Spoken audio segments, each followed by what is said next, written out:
Hey everyone, JJ Cagle here, and today I'm going to be showing you how to use on-device translation in the Translate app in iOS 14. The reason you would want to download a language and use Translate on-device translation may be either you're going to a place that doesn't have cellular service or Wi-Fi, or maybe you just don't want all your translation requests being sent to a remote server somewhere.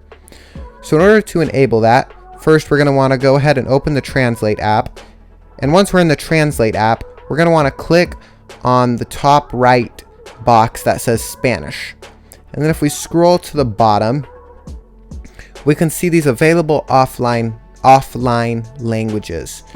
Go ahead and select the blue download icon next to the language you would like to download, and once it is done downloading, you can then select that as your one of your target languages, and then it will be using on-device translation. Thanks for watching. Hope this video helped. Please subscribe.